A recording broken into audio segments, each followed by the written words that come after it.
Hey, it's Dee with DSP Photography, and I had just made a video on doing a clean edit in Lightroom, and I mentioned I wanted to do the old process version. I forgot to do it at the end, so I'm making this quick video to go over the older process versions, which was what Lightroom 3 and 2 used, the older versions of Lightroom. If you have 4, 4 and 5 can access it also. You just go to camera calibration and then change your processing,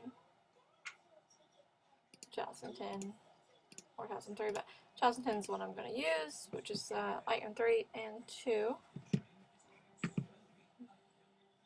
And right here it's going to give you a little warning to tell you, since I'm in Lightroom 4, to update it, but if you're in Lightroom 3 you don't have to worry about it because none of this will pop up and you'll automatically be in that process version. And as you can tell, the menu is slightly different on the menu. The panel is slightly different on the basics. And the tone curve, you cannot access the actual red, green, blue channels.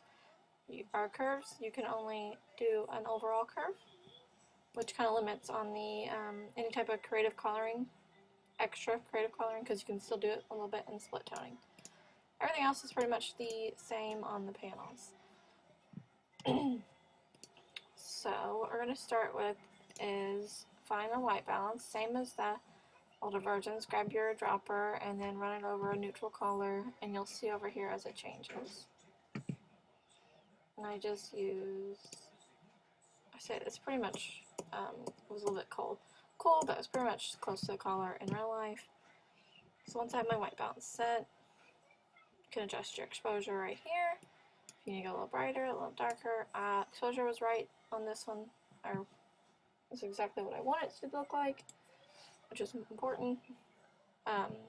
Recovery, if you're having highlights blowing out, what you can turn on with these little guys in your shadows. And you can see the red in his shirt means that the red channel highlights are blowing out a little bit, and you can use recovery to pull them back. But you gotta be careful, because when you pull it too much, it starts to dull it down. Fill light, in the new version, it doesn't make it appear as gray, so that's a good benefit. It's not recovery anymore, it's highlights, but it's not as gray when you pull those down. So you want to pull it up a little bit if you got highlights blown out, or you can pull your exposure down, and that'll help alleviate some of that. Fill light just is sort of like how it adds light to the shadows, so you'll see it really brightens it up. Obviously it doesn't blow it out as bad as if you were adding it on the exposure, because this is only affecting my shadows. So you can add a little bit of light to the shadows. The next thing is blacks. Pull it up to make it, pull the blacks down, make them darker. When you pull like this, too far obviously, you're going to lose detail in the blacks, and that's when it turns blue. Hold on, I'm sorry, I got a little man running around here. So if you want to deepen up your blacks to help with that fill light, to add just a more definition, just pull them down a little bit, or pull them to the right, and it makes the blacks a little bit darker. You can also brighten your image. As you can see, brightness is a little bit different than exposure. Exposure affects the highlights a bit more than what brightness does. So when you do exposure, you gotta just be careful with your highlights. As you can tell, when I go up on my exposure just a little bit, compared to if I go up on my brightness on the face, not bad. It doesn't really pull my highlights as much.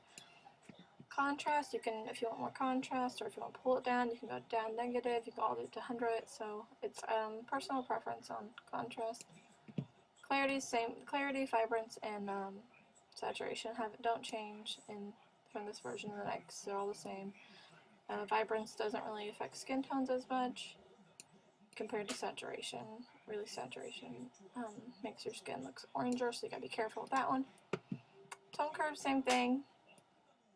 Left side affects your shadows, so you pull it up to lighten it, pull this down to darken it, and then add spots or dots here to really control where you want it to be. You can also use this to find the spot you want to affect, like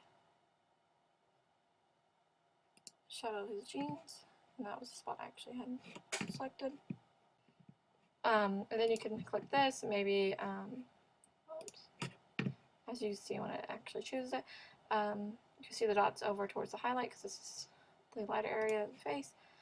And that way, if you start messing with this, you can kind of keep that spot from blowing out by anchoring, put an anchoring point there so that you can play with your midtones without blowing it out.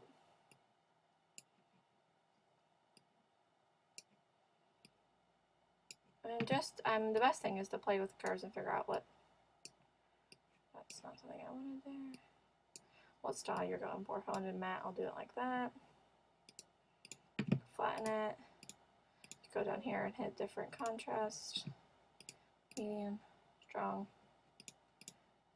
If you notice, like I said, like in the other one, if you're not able to put your anchor points on the ends and move them around, it's because you have it in a different version here. You want to click this little guy right here, and it pops it up and down.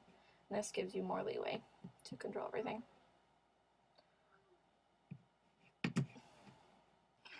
Alright, so just pick whatever type of tone curve you want, or you can tweak it as needed. Obviously, every image is a little different. That contrast you can also mess with over here. You can kind of put them or make them play with each other or against each other. You can do strong and then pull down the contrast up here a little bit, and it helps to fine tune it just a little bit more. Hue, saturation, luminance, nothing changes on these. You can change color hues, like my background here is green and yellow. I can pull my greens to be more yellow. I can pull them to be deeper or brighter green. I want to go more yellow, orange, just to play with these on the hue. You can, but the only thing is with yellows, orange, and red, you have to watch with blues and stuff because they'll affect clothing and stuff. But red, orange, yellow, and magentas will affect colors in the face depending on the skin tone you're working with. Luminance, I always do the same thing. I make this simple little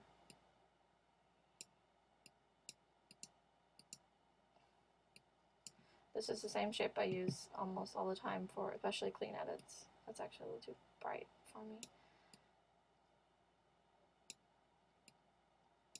So same shape, and you can tell it deepens up my blues, my general colors, and then it brightens up my face just a little bit.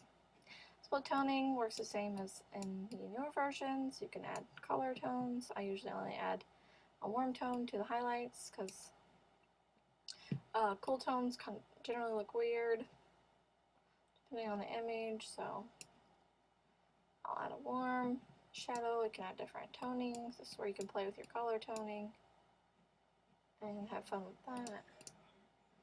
And then you can go balance to left, makes it more emphasis over on the shadows, and the highlight color isn't as strong. Pull it to the right, highlight color stronger, and the shadows not as strong.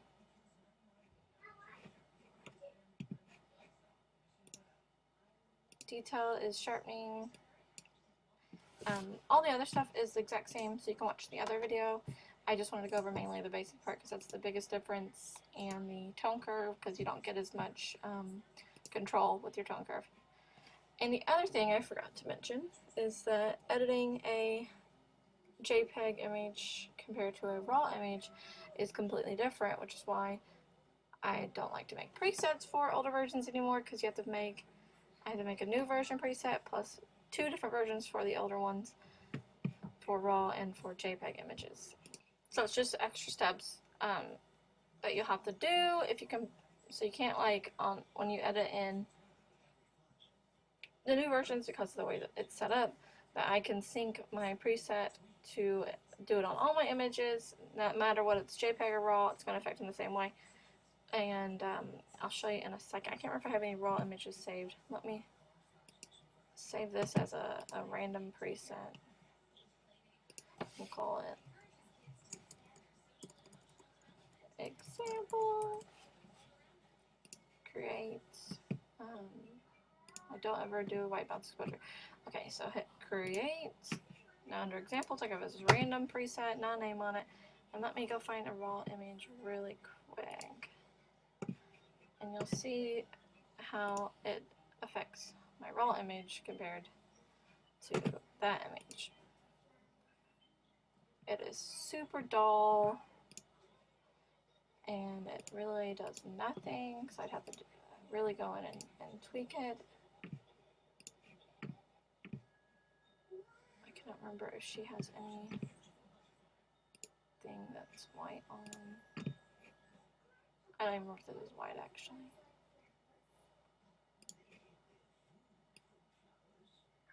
Okay. So the biggest thing is you'll need to pull your brightness up and pull your contrast up.